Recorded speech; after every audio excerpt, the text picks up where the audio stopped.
ខ្ញុំចាញ់បងលីហេទៀតហើយខ្ញុំចាញ់បងលីហេទៀតហើយចាញ់បងលីហេទៀតហើយខ្ញុំចាញ់បងលីហេទៀតហើយលោកអើយតើលោកខ្ញុំចាញ់បងលីហេទៀតហើយ sorry ចាញ់បងលីហេទៀតហើយចាញ់បងលីហេទៀតហើយមួយទៀតអើមួយទៀតសុំមនុស្សមនុស្សណាលេងហ្គេមមួយចាញ់បងមានពីណីលើនេះ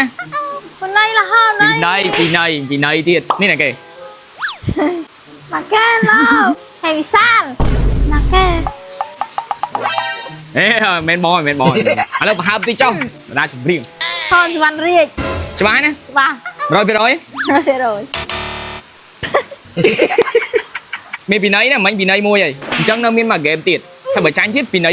2មើលមួយណាជាទូរស័ព្ទ Oppo ទុកពេល5វិនាទី5 A 4 A 3 2 1 A A B A B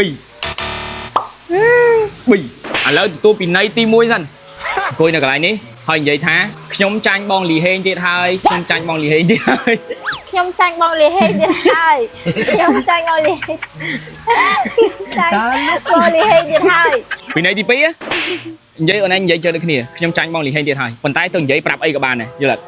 ទៅនិយាយប្រាប់ដើមឈើនិយាយប្រាប់ថ្មនិយាយប្រាប់អីនិយាយប្រាប់មនុស្សអីនិយាយទៅបានអត់ចំនួន10ដងដូចគ្នាអត់តែ5បានអីអត់ទេ10ខ្ញុំចាញ់បងលីហេទៀតហើយមួយនេះនិយាយប្រាប់តុក្កតានេះ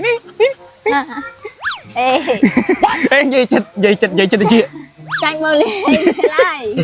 ចាញ់បងលីហេទៀតហើយពីរនេះនិយាយប្រាប់ថ្មនេះខ្ញុំចាញ់បងលីហេទៀតហើយតើលោកខ្ញុំចាញ់បងលីហេទៀតហើយលោកអើយ sorry ប្រាប់តាខ្ញុំចាញ់បងលីហេទៀតហើយ5ខ្ញុំចាញ់បងលីហេទៀតហើយខ្ញុំចាញ់បងលីហេទៀតហើយចាញ់បងលីហេទៀតហើយតើលោកចាញ់បងលីហេទៀតហើយអត់មួយទៀតសុំមនុស្សណាខ្ញុំចាញ់បងលីហេទៀតហើយនិយាយក៏ឈ្មោះលីហេងបាយមកកាត់ហើយតើលោកអរគុណច្រើនបងអរគុណបាទនៅក្នុងដៃខ្ញុំនេះគឺទូរស័ព្ទមួយគ្រឿងគឺជា Oppo Find X8 ហើយមួយទៀតគឺជា iPhone 16 Pro Max មើលខាងមុខមិញសុំមេសេលីមិញក៏ទាច្រឡំហ្នឹងនៅឯងនឹងស្តៀងគ្នាមកមើលអាហ្គេមនេះគឺស្តៀងគ្នាដែរចាំមើលខាងក្នុងឥឡូវចាំមើលសាកចុចពេលចូល setting ចុច setting នេះសុំមេ setting ក៏ស្តៀងគ្នាពេលចុច line record មកនេះពេលយើងអូសចេញមកវាមិនឡើងលើ Dynamic Island នេះហើយ Oppo ក៏មានអញ្ចឹងដូចគ្នានេះវាឡើងនៅលើនឹងដូចគ្នាមកកាមេរ៉ាខុសគ្នាតែបើហ្គេមអីស្តៀងគ្នាមកនេះដល់ក្រោយហើយបើនិយាយពីកម្រិតភាព smooth វិញណាចាំមើលចូល setting ឃើញទេ smooth ហ្មង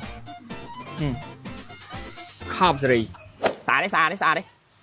ស្លាប់ឈប់មិញ Oppo អីគេ Oppo Find X8 អូខេ